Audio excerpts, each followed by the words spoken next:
Bonjour, j'ai entendu dire que vous ne connaissiez pas Grand Seiko. Ça tombe bien, j'en ai une à vous présenter. Donc bienvenue dans une vidéo qui se veut à la fois informative, mais aussi contemplative.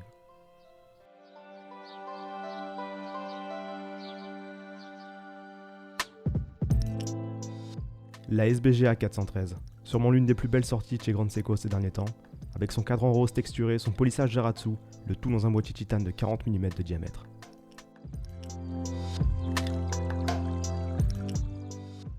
Mais qu'on s'entende, si à la fin de cette vidéo vous êtes pris par une envie d'achat compulsif, sachez que je n'y suis absolument pour rien.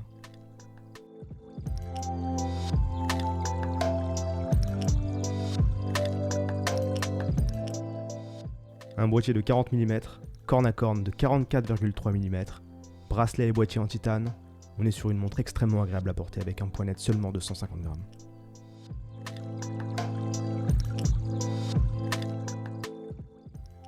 L'épaisseur du boîtier est dans la même ligne directrice avec ses 11,6 mm d'épaisseur. Sur le côté droit on retrouve une couronne vissée siglée GS, vous pouvez aussi observer un magnifique verre saphir de type cheminée. Cette montre ne possède aucune lunette, ce qui lui donne un look très atypique. Il faut le dire tout de suite, les bracelets de chez Seiko et de chez Grand Seiko n'ont jamais été réputés pour leur confort et leur robustesse. Cependant ici nous avons également un bracelet en titane, ce qui en fait un bracelet très léger et par conséquent très confortable. Un titane brossé qui donne un look très sobre à l'ensemble de la montre, avec seulement 2 lignes polies sur les extrémités du maillon central pour un rendu très épuré. Et pour finir sur ce bracelet, nous retrouvons également une boucle déployante avec un fermoir siglé GS. Le feeling de cette boucle est très bon, aucun jeu à déplorer après 6 mois d'utilisation. Ce bracelet est définitivement une réussite.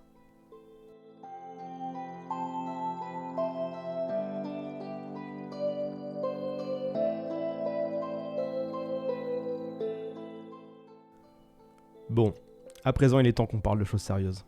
Ce cadran texturé, ce logo en applique, ces aiguilles et ces index combinés à ce polissage Zaratsu. Bref, beaucoup de choses à dire, vous l'aurez compris. Profitez bien des plans qui vont suivre car je vous l'ai dit plus tôt, cette vidéo se veut autant informative que contemplative.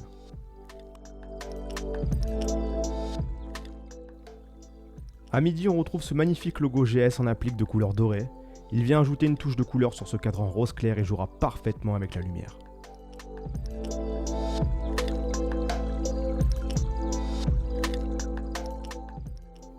À 8h, on retrouve une réserve de marche. Elle indique l'autonomie restante de la montre. Une réserve de marche de 72 heures, ce qui est extrêmement confortable et devrait vous éviter d'avoir à remonter votre montre manuellement trop souvent.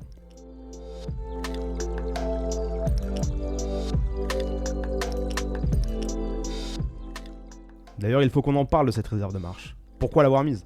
Ce cadran est tellement beau que c'est triste d'y avoir mis cette réserve de marche.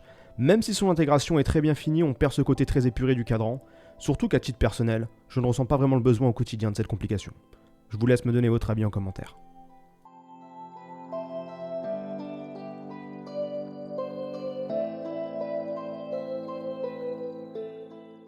Sur ce cadran, on retrouve des index bâtons en applique du plus bel effet, facettés avec ce polissage Zaratsu, ainsi qu'une striure sur le top de ces index.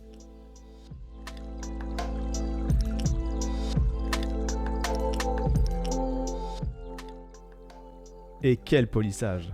Ce polissage Zaratsu est une technique manuelle que seul Grand Seiko maîtrise, ce qui vient lui donner ce côté étincelant. Sous certains jeux de lumière, on pourrait même confondre cet acier poli avec de l'or blanc.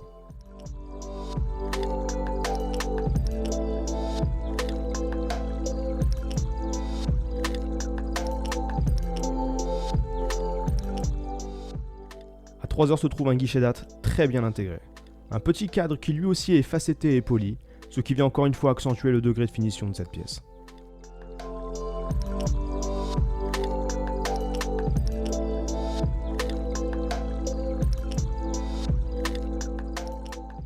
Et pour finir sur ces éléments composant ce cadran, comme pour beaucoup de modèles Grand Seiko, on retrouve des aiguilles dauphines, à la fois brossées mais également polies sur les côtés. Celles-ci dégagent quelque chose de très chirurgical, affûtées comme des lames de couteau.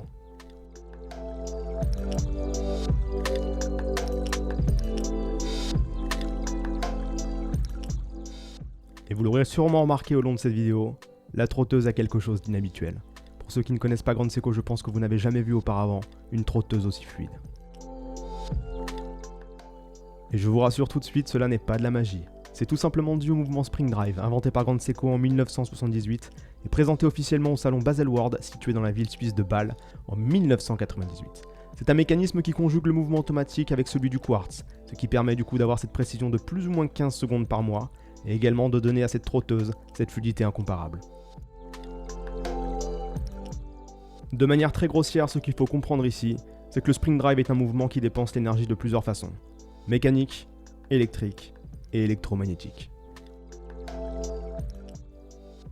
Contrairement à un échappement mécanique qui va bloquer puis relâcher la roue d'échappement, donnant le fameux tic-tac à la montre, ici il n'y a aucun contact physique entre les pièces et le frein est uniquement électromagnétique, ce qui explique que la trotteuse glisse de manière parfaitement fluide, sans le moindre à-coup.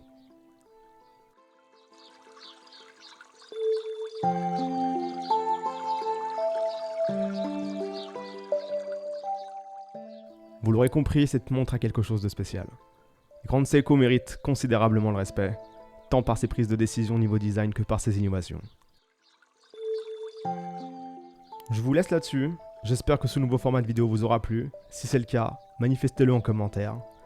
Et je vous dis à la prochaine. D'ici là, évitez d'être en retard.